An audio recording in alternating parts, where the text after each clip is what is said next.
Sooner fans, Longhorn Nation, welcome to episode 22 of the only podcast exclusively dedicated to covering the greatest rivalry in college football, the University of Texas and the University of Oklahoma. That's right, the Boomer Bevo Podcast. And this podcast was made for this week. Red River Shootout Week is here. Kevin, you do all the design on the YouTube page. For those that are listening on a pod, Kevin has typed out on our screen, Red River Shootout Week is here. Kevin, why are we so bold going with the old school Red River Shootout? Man, because we're OGs like that, man. We keep Yes! it original here. Yes, because we're not woke. We're not this is not a woke podcast that has showdowns and rivalries. We have shootouts that occur across the Red River by the University of Oklahoma, the University of Texas, at the State Fair, in the Cotton Bowl. Shootouts. I'm fired up. Let's get it. Listen, Kevin, I have I'm into the world of Twitter now. Yeah. And I got to tell you, based on the attitude of what I'm reading from Texas Fan, y'all are extremely confident for this game. It is like you are already fitting the golden hat on your heads to know how it's going to feel and the size, and you're getting measurements done. It is, for a 3-2 team to be this confident about a win, I'm fascinated. Is Texas Fan on Twitter representative of Texas Fan at large? No, I think you're over-exaggerating a little bit. I think Texas Fan is optimistic, but we know in the back of our minds anything can happen. We talked about this on the recap episode yesterday, right? When we started to preview this game, I mentioned that I saw a 1-4 Texas team beat an OU team with Baker Mayfield at quarterback. Okay, hold on. Let me stop you there. That was a great story, and I would love to relive Charlie Strong beating us. But here's the problem, Kevin, and I get this from my Oklahoma friends all the time. They say the problem with this podcast is that you are not representative of typical Texas fan. They say that you're too reasonable, that you're too mature, that you're too measured, you're too knowledgeable. So everything you're saying makes sense. I'm asking about Texas Fan. Is Texas Fan thinking that all they have to do is show up in the road whites and they're going to win this game on Saturday? That's what I'm asking. Texas Fan feels like we're due. It's been too long. 2018 was a long time ago, and Texas Fan would love to see nothing more than a reverse of what we saw in the early 2000s. And Texas Fan feels like OU is right there for the taking. So wait a minute. When you say you're due, are you thinking you're due for a big win? Are you thinking you're due for a beatdown? Or are you thinking you're just due to get out by a field goal win at the end? Listen, we're due for a win, right? But I would love to see nothing more than a beatdown. I would love to see it. Not saying it's going to happen. I'm not saying I'm predicting it.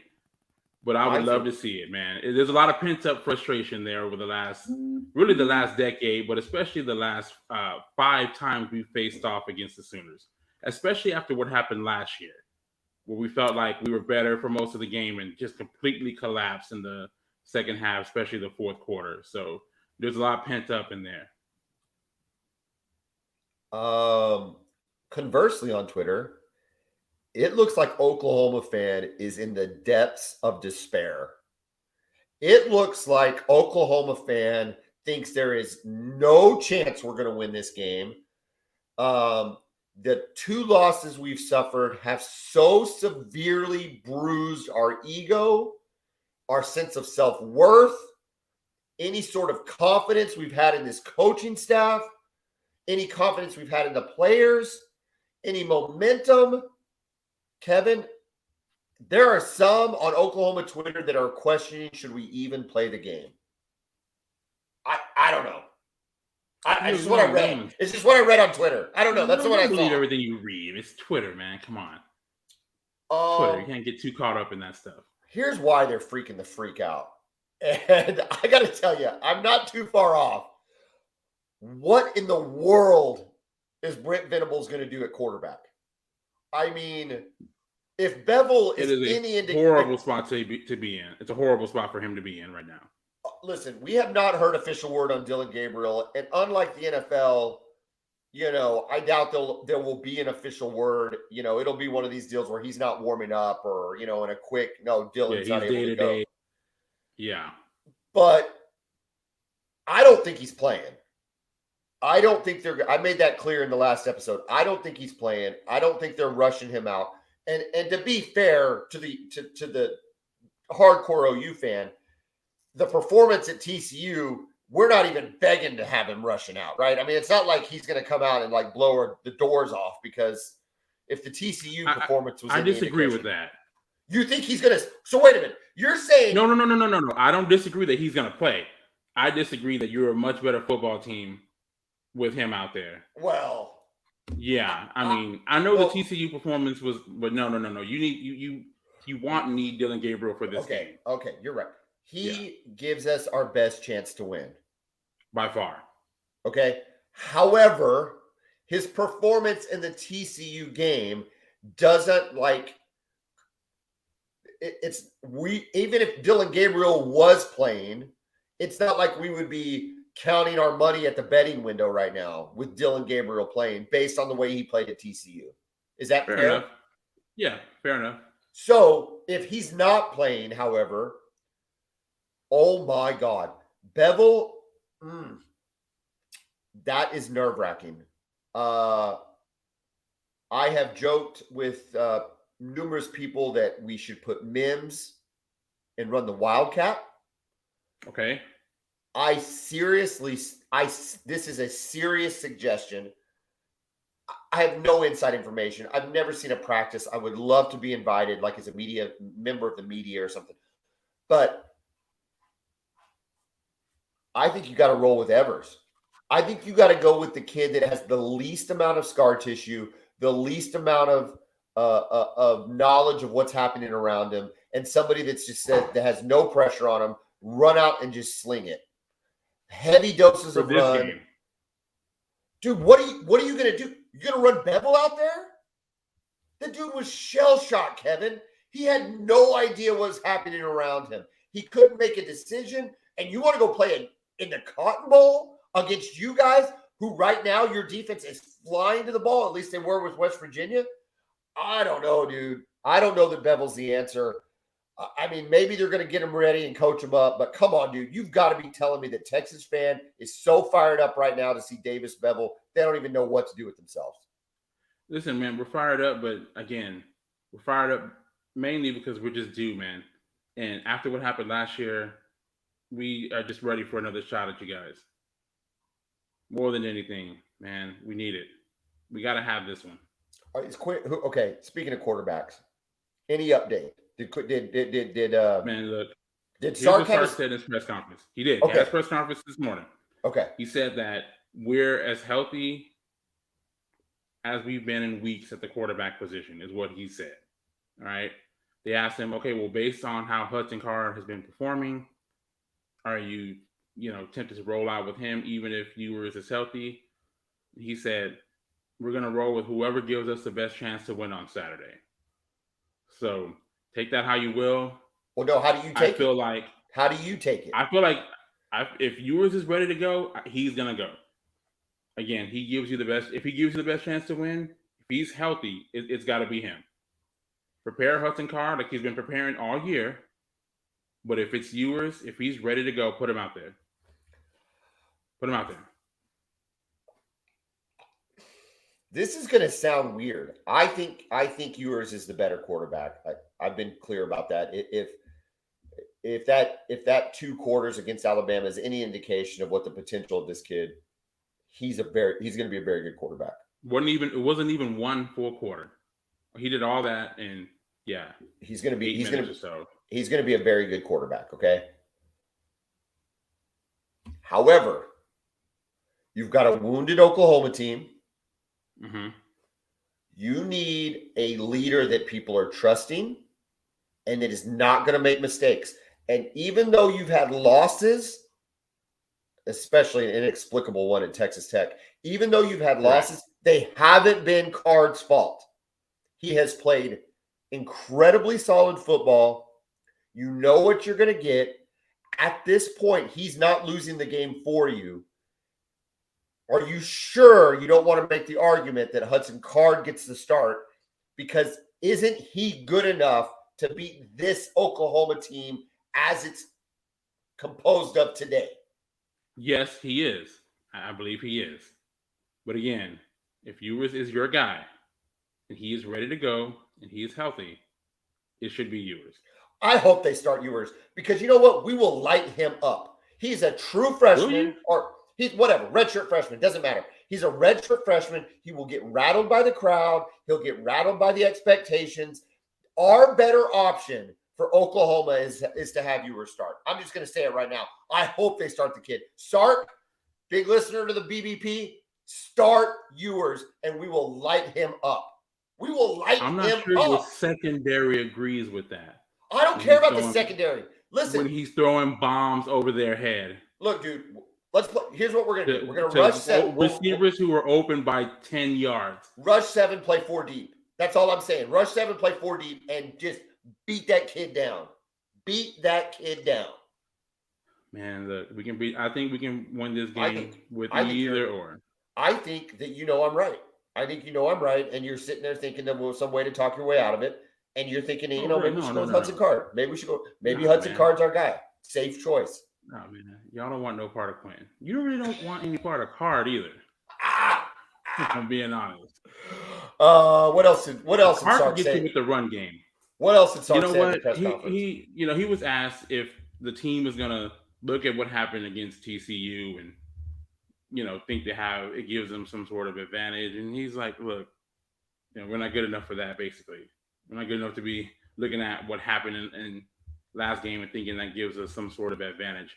One thing about Sark that I like, I told you, I'm not completely sold on him at all as a head coach yet, right? But one thing he says is that we have to worry about us, not about the other team, not about who they have, who they don't have. We got to just handle our business and we'll be okay. He preached that going into the Alabama game.